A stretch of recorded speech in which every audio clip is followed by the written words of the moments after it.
Hello friends, फिर से आप लोग को स्वागत करते हैं। तो पिछले वीडियो में जहां तक बता दिए उसके बाद फिर अगले वीडियो में आते हैं। तो चलिए स्टार्ट करते हैं।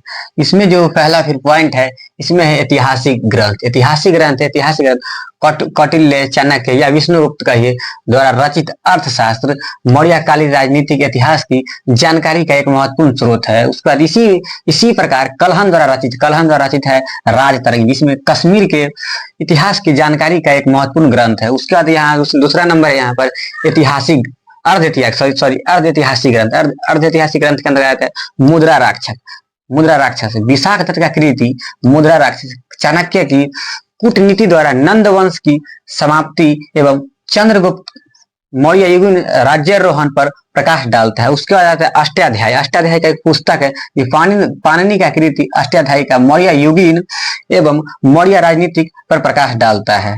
उसके बाद अगली पॉइंट है मालगवीनी मित्र, यानी कालिदास का कृति मालगवीनी मित्र भी शुंगकालीन इतिहास की जानकारी प्रदान करती है। उसके बाद महाभाष्य पतंजलि शुंग सम्राट पुष्यमित्र शुंग के पुरोहित थे। इनके ग्रंथ महाभाष्य से हमें शुंगकालीन इतिहास की जानकारी मिलती है। उसके बाद आ जाता है जीवनी ग्रंथ अश्वघोष कृति बुद्ध चरित्र गौतम बुद्ध के चरित्र पर प्रकाश डालता है। उसका बाणभट्ट का कृति हस्त सम्राट हर्षवर्धन के जीवनी पर प्रकाश डालता है। बिलहन का कृति है विक्रमादेव चरित्र कलहन के चालुक्य सम्राट विक्रमादित्य षष्ठ का विवरण प्रस्तुत करता है। उसका जयानक का भी कृति है पृथ्वीराज विजय एवं चंद्रवरदायी कृति है पृथ्वीराज राज चौहान सम्राट पृथ्वी चौहान तृतीय के जीवन एवं कृतव्य पर प्रकाश डालते हैं। उसके बाद पुरातात्विक स्रोत प्राचीन भारतीय इतिहास की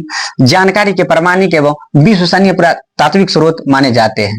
इसी में महाभाष्य में फिर भी अगला पॉइंट है पुरातात्विक स्रोतों के तहसीला लेख अभिलेख गुहा लेख मुद्राएं स्मारक मूर्तियां चित्रकला आदि आते हैं। उसके बाद आता है विदेशी यात्रियों का विवरण।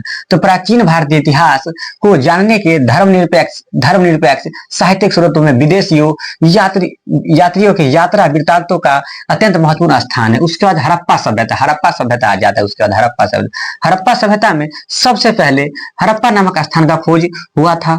इसी के नाम पर सभ्यता का नाम हड़प्पा सभ्यता पड़ा। उसके बाद हड़प्पा सभ्यता सिंधु नदी घाटी क्षेत्र में फैला हुआ सभ्यता है, तो इसीलिए हड़प्पा सभ्यता को सिंधु घाटी सभ्यता भी कहते हैं। हड़प्पा सभ्यता नगरीय सभ्यता थी। उसके बाद हड़प्पा सभ्यता कांस्य युग की सभ्यता थी। उसके बाद हड़प्पा सभ्यता का काल 2600 से 1900 ईसा पूर्व के बीच निर्धारित किया गया। उसका प्रारंभिक हड़प्पा उसका शुरुआत कब हुआ था? तो हड़प्पा सभ्यता से पहले के काल को आरंभिक हड़प्पा सभ्यता कहते हैं। उसका पूर्ववर्ती हड़प्पा उससे पहले का, तो हड़प्पा सभ्यता के बाद के काल को पूर्ववर्ती हड़प्पा सभ्यता कहते हैं। उसका हड़प्पा सभ्यता के समकालीन सभ्यता तो इसमें मिस्र की सभ्यता आ जाता है। उसका आ जाता है मेसोपोटामिया की सभ्यता, उसका आ जाता है ईरान की सभ्यता, उसका आ जाता है चीन की सभ्यता। उसके बाद आ जाता है हड़प्पा सभ्यता की जानकारी के स्रोत।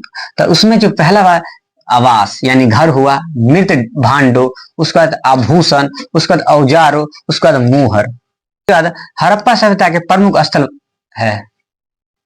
और देखिए यहाँ पर हड़प्पा सभ्यता के प्रमुख स्थल, इसमें हड़प्पा सभ्यता का प्रमुख स्थल हड़प्पा सभ्यता पंजाब पाकिस्तान में है। उसका आता है मोहनजोदड़ो सिंध पाकिस्तान में भी है, उसका चनहुदरो सिंध पाकिस्तान में है।